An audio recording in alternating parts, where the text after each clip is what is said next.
Hello friends, सन्चै हुनुहुन्छ होला है? हजुरहरू म पनि सन्चै छु। अनि आजको टपिक चाहिँ हाम्रो जर्मनमा चाहिँ कसरी हामीले चाहिँ अभिवादन गर्छौँ, जस्तो कि जर्मनमा चाहिँ हामीले बेग्रोसुङ भन्छौँ। कसरी चाहिँ हामी जर्मनमा चाहिँ अभिवादन गर्छौँ भनेर सिक्छौँ। अनि प्लस हामी के सिक्छौँ भन्दाखेरि हामी चाहिँ कसरी हाम्रो इन्ट्रोडक्सन दिने भनेर सिक्छौँ है त अर्को। जस्तो छ, अब हजुरहरूलाई चाहिँ म ग्रिटिङ्सबाटै सुरु गर्छु। जस्तो गुड मर्निङलाई हामी जर्मनमा चाहिँ गुटेन मर्गेन भन्छौँ। गुड आफ्टरनुनलाई गुटेन टाग भन्छौँ। गुड इभिनिङलाई गुटेन आबेन्ड, गुड नाइटलाई गुटेन नाक्ट। अनि सी यु टुमरो भन्दाखेरि चाहिँ बिस मर्गेन भन्छौँ। सी यु सन्डे भन्दाखेरि बिस सन्टाग भन्छौँ है। यसरी चाहिँ हामी इन जर्मनमा चाहिँ ग्रिटिङ्स गर्छौँ है। जर्मनीहरूले चाहिँ गुटेन मर्गेन भन्छ गुड मर्निङलाई। अनि गुड आफ्टरनुन भन्छ गुड आफ्टरनुनलाई गुटेन टाग भन्छ है। यसरी भन्छ। अब हजुरहरूले यो चाहिँ अलिकति सबैले सारेर यसलाई पज गरेर यो भिडियोलाई पज गर्दै चाहिँ हजुरले यो सार्नु होला है। सारेर चाहिँ आफ्नो कापीमा राइट गरेर अनि चाहिँ पढ्नु होला। अनि अर्को छ हामी चाहिँ इन्ट्रोडक्सन पार्ट। अब इन्ट्रोडक्सन चाहिँ जर्मनीहरूले कसरी गर्छ भन्दाखेरि चाहिँ यहाँ चाहिँ मैले अलिकति मिस्टेक गरेको छु फर्मल र इन्फर्मलमा चाहिँ। जस्तो अब नाम सोद्धाखेरि व्हाट इज योर नेम भन्दाखेरि जर्मनमा चाहिँ वी हाइस्ट तु भन्छ। जस्तो अब साथीमा चाहिँ सोद्धाखेरि चाहिँ जस्तो अब तिमीलाई के अरे जस्तो अब तिम्रो नाम के हो भन्दाखेरि चाहिँ वी हाइस्ट तु भन्छ है इन्फर्मलमा। अनि फर्मलमा चाहिँ तपाईँको वी हाइसिन जी भनेर भन्छ है। जस्तो मैले यहाँ चाहिँ मेरो नामै यहाँ जस्तो मेरो नामै छ भनौँ न है, इज हाइस बिना श्रेष्ठ है।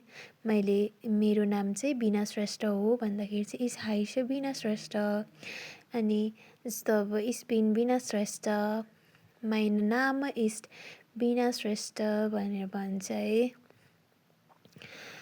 यसरी तपाईँले चाहिँ आफ्नो नाम राखेर बनाउनु होला है। अनि तपाईँको चाहिँ अब एज सोद्धाखेरि चाहिँ हाउ ओल्ड आर यु भन्छ है हामी इङ्ग्लिसमा चाहिँ। तर हामी जर्मनमा चाहिँ हाउ ओल्ड आर यु भन्दा वी आल्ट बिस्ट टु अथवा वी आल्ट बिस्ट टु पनि भन्छ है। वी पनि भन्छ, वी पनि भन्छ होइन। यो चाहिँ कस्तो भन्दाखेरि प्रोनाउन्सिएसन गर्नेमा चाहिँ डिपेन्ड गर्छ है। कसैले चाहिँ वी भन्छ, कसैले चाहिँ वी भन्छ है। यसमा चाहिँ अब हजुरलाई जसरी सजिलो लाग्छ त्यसरी भन्दा हुन्छ। यसमा चाहिँ खासै फरक चाहिँ पर्दैन वी आल्ट बिस्ट टु अथवा वी हाल्ट बिस्ट टु भनेर भन्दाखेरि है। अनि वी आल्ट बिस्ट टु भनेको चाहिँ इन्फर्मल हो, जस्तो साथीलाई सोध्ने। अनि अर्को छ वी आल्ट चिन्जी भनेको चाहिँ आफूभन्दा ठुलोलाई एज सोध्न पऱ्यो भने चाहिँ वी आल्ट जिन्जी भनेर भन्छ है। इस बिन ड्राई 23 एर आल्ट। जस्तो म चाहिँ 23 इयर्स ओल्डको भएँ। सो मैले चाहिँ मेरै इन्ट्रोड्युस गरिरहेको छु है। त्यही नै हजुरहरूलाई चाहिँ यसो सेयर गरिरहेको छु भनौँ न। जस्तो हजुरहरूलाई सजिलो होस् भनेर, हजुरले पनि यहाँबाट केही सिक्नुहोस् भनेर अनि VR2 यो चाहिँ तपाईँको एज सोधेको है। एज चाहिँ कसरी तपाईँले भन्ने भन्दाखेरि Ich bin 23 Jahre alt। जस्तो अब तपाईँ 20 वर्षको हुनुहुन्छ भने Ich bin 20 Jahre alt भन्दा पनि भयो। अब तपाईँले चाहिँ आफ्नो एज राखेर चाहिँ हजुरहरूले लेख्नुहोला र पढ्नुहोला है। अब अर्को चाहिँ तपाईँले चाहिँ वेयर कम्स टु भनेको चाहिँ वेयर डु यु लिभ भनेर, sorry where do you come from भनेर भनेको है। वेयर कम्स टु भनेको चाहिँ तपाईँ कहाँबाट आउनुभएको भनेर छ होइन, सोधेको हो यो चाहिँ। अनि इन्फर्मलमा चाहिँ वेयर कम्स टु, अनि फर्मलमा चाहिँ वेयर कमेन जी। इस्कम माउस सिन्धुली डिस्ट्रिक्ट है। मैले चाहिँ यो तपाईँहरूलाई चाहिँ सेयर गरेँ।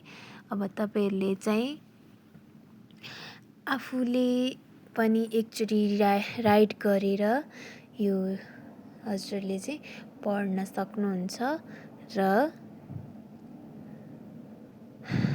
नबुझेको कुरा सोध्न पनि सक्नुहुन्छ है त। कमेन्ट गरेर के बुझ्नुहुन्न त्यो चाहिँ हजुरहरूले मलाई सोध्नुहोला। अनि लाइक कमेन्ट सब्सक्राइब गरिदिनु होला for motivation. Okay, thank you.